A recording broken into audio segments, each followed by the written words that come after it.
ഇത് mass മോട്ടോഴ്സിലാണ്. Honda Activa വർക്കിനായിട്ട് കയറിയിട്ടുണ്ട് കേട്ടോ. നമുക്ക് നിലവിൽ അതിനകത്ത് പറഞ്ഞ വർക്ക് എന്ന് പറഞ്ഞാൽ പെട്രോൾ ലീക്ക് ഉണ്ട് വണ്ടിക്ക്. അതേപോലെ തന്നെ ഫ്രണ്ട് ബാക്ക് എയറൊക്കെ ഒന്ന് ചെക്ക് ചെയ്യണം, break checkup, engine oil check ചെയ്യാം. ഇത്രയും കേസാണ് മെയിനായിട്ട് പറഞ്ഞിട്ടുണ്ട്. അപ്പോൾ നമ്മൾ എഞ്ചിൻ ഓയിലിൻ്റെ ഭാഗം നമ്മൾ ചെക്ക് ചെയ്തിരുന്നു. ഓയിൽ നമുക്ക് നോക്കുമ്പോൾ അതിനകത്ത് ലെവൽ കുറവായിട്ടാണ് കാണുന്നത് കേട്ടോ. അപ്പോൾ നമ്മൾ അഴിച്ച് നോക്കുമ്പോൾ ഏകദേശം എത്രയാണ് ലെവലുള്ളൂ. ഓയിൽ വലിയ തെറ്റ് കാണില്ല, അത്യാവശ്യം കളറുണ്ട്. പക്ഷേ നമുക്ക് കിലോമീറ്ററിൻ്റെ അടിസ്ഥാനത്തിലാണ് നമുക്ക് എഞ്ചിൻ ഓയിൽ മാറ്റേണ്ടി വരാം. അപ്പോൾ ശരിക്കും 3000 കിലോമീറ്ററൊക്കെ ആയിട്ടുണ്ടെന്നുണ്ടെങ്കിൽ എഞ്ചിൻ ഓയിൽ മാറ്റാനായിട്ട് ശ്രമിക്കാം.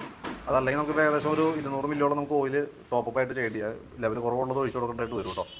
അപ്പം കിലോമീറ്റർ ആയിട്ടുണ്ടെങ്കിൽ എഞ്ചിൻ ഓയിൽ മാറ്റാനായിട്ട് ശ്രദ്ധിക്കാം. പിന്നെ അതേപോലെ നമുക്ക് പിന്നുള്ളൊരു കംപ്ലയിൻറ്റ് പെട്രോൾ ഓവർഫ്ലോൻ്റെ കംപ്ലയിൻറ്റ്. അതേപോലത്തെ നമുക്ക് പെട്രോളിൻ്റെ പ്രശ്നമാണ് മെയിനായിട്ട്. കാരണം ഇപ്പോൾ ഉപയോഗിക്കുന്ന പെട്രോൾ എന്ന് പറഞ്ഞാൽ എത്തനോൾ മിക്സ് ചെയ്തിട്ടുള്ള പെട്രോളാണ്, E20 പെട്രോൾ എന്നാണ് പറയാം. അത് ഉപയോഗിക്കുന്ന വണ്ടികൾക്ക് ഒട്ടുമിക്ക വണ്ടികളിലും കാർബറേറ്റർ കംപ്ലയിൻ്റാണ് മെയിനായിട്ട് വരിക. അതിനകത്ത് ഏറ്റവും ഇമ്പോർട്ടൻ്റ് ആയിട്ടുള്ള സംഭവമാണ് ഈ petrol overflow complaint. Overflow complaint, missing, starting complaint, ഇതൊക്കെയാണ് പൊതുവേ കാണിക്കുന്ന കംപ്ലയിൻറ്റ് കേട്ടോ. അപ്പോൾ നമുക്ക് ഈ വണ്ടിക്ക് പെട്രോൾ ഓവർഫ്ലോൻ്റെ കംപ്ലയിൻ്റ് ആയിട്ടാണ് വന്നത്. അപ്പോൾ അത് നമ്മൾ അയച്ച് ചെക്ക് ചെയ്യുന്ന സമയത്ത് ഇതിനകത്ത് നിലവിൽ നമുക്ക് അതിൻ്റെ ഈ പെട്രോളിൻ്റെ ഫ്ലോട്ട് വാൽവ് തന്നെ ഭാഗത്തുള്ള ആ സീറ്റിങ് നഷ്ടപ്പെട്ടേക്കാണ്. ശരിക്കും പറഞ്ഞാൽ ഇത് ചെന്ന് അടയുന്ന ഭാഗമാണ്. ഇത് ചെന്ന് പെട്രോൾ നിറയണതിനനുസരിച്ചിട്ട് ഈ കൂർത്ത ഭാഗം ചെന്നിട്ട് ആ ഹോളിനകത്ത് പോയി അത് അടയണം കറക്റ്റായിട്ട്. അപ്പോൾ അത് നഷ്ടപ്പെട്ടിട്ടാണ് ഈ പറഞ്ഞ ലീക്കേജ് കാണിക്കുക. ഇപ്പോൾ നമുക്ക് പരമാവധി അതൊന്ന് ചെയ്യാൻ പറ്റുമെന്ന് വെച്ചാൽ കാർബറേറ്റർ ജസ്റ്റ് ഒന്ന് ക്ലീൻ ചെയ്ത് റീസെറ്റ് ചെയ്യാമെന്നുള്ളതാണ്. അതേപോലെ തന്നെ ഇതിൻ്റെ ഈ ജെറ്റൊക്കെ ബ്ലോക്ക് ആയേക്കാണ്, സ്ലോ ജെറ്റാണ്. ഇതൊന്ന് നോക്കുമ്പോൾ ഒരു പൗഡർ കണക്ക് ഒരു ഐറ്റം ഇതുണ്ട്.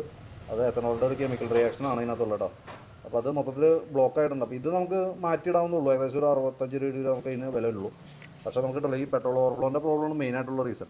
അപ്പോൾ ജസ്റ്റ് ഒന്ന് ക്ലീൻ ചെയ്ത് നോക്കാം. നമ്മളൊരു ഉറപ്പ് പറയില്ല. ചിലപ്പോൾ ഈ ക്ലീൻ ചെയ്യുമ്പോൾ പ്രോബ്ലം എന്താണെന്ന് വെച്ചാൽ, ഇപ്പോൾ നിലവിൽ നമുക്ക് വന്ന സമയത്ത് കാര്യമായിട്ട് പെട്രോൾ ഓവർഫ്ലോ കംപ്ലയിൻറ്റ് കാര്യമായിട്ട് നമ്മൾ വരുമ്പോൾ ഫുൾ ടൈം ഒന്നും പോകണ്ടായില്ല.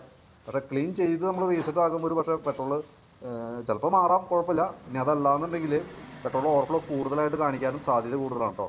അപ്പോൾ അത് നിങ്ങൾ നോക്കിയിട്ട് കണ്ടിട്ട് കറക്റ്റായിട്ട് പെർമിഷൻ തരാം. എന്നിട്ട് വേണം നമുക്കത് അയച്ച് ചെയ്യാനായിട്ട്.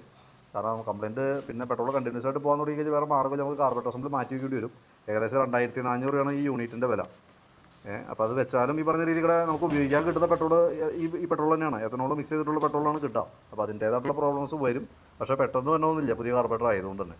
അപ്പോൾ ഇത് നമ്മളൊരു ഭാഗ്യപരീക്ഷമാണ്, ചെയ്ത് നോക്കാമെന്ന് മാത്രം. അപ്പോൾ വീഡിയോ കണ്ടുമ്പോൾ നോക്കിയിട്ടൊന്ന് റിപ്ലൈ ഇടാം. നിങ്ങൾ പെർമിഷൻ തന്നാലാണ് നമുക്കത് ചെയ്യാനായിട്ട് പറ്റുള്ളൂ. എന്തായാലും അതിൻ്റേതായിട്ടുള്ള പ്രോബ്ലംസാണ് കാണുന്നതിനകത്ത്. 90% കംപ്ലയിൻറ്റ് വന്നേക്കാം. ഓക്കെ, അപ്പോൾ നോക്കിയിട്ടൊന്ന് പറയണം. അതിൻ്റെ ഉള്ളിലാണ് അതിൻ്റെ പ്രശ്നം വരിക. ആ ഹോളിൻ്റെ അവൻ്റെ ഭാഗത്ത് ഒരു ഫംഗസ് പോലെ പിടിച്ചാൽ ഇരിക്കുകയാണ്. അപ്പോൾ നമ്മൾ ക്ലീൻ ചെയ്താൽ എന്തെങ്കിലും പൊളിഞ്ഞ് പോകും. ഒരു പക്ഷേ ശരിയായി കിട്ടാം, കംപ്ലയിൻ്റ് ആവാനും സാധ്യതയുണ്ട്. അപ്പോൾ നോക്കിയിട്ടൊന്ന് പറയും, എന്നിട്ട് വേണം നമുക്കത് ചെയ്യാനായിട്ട്.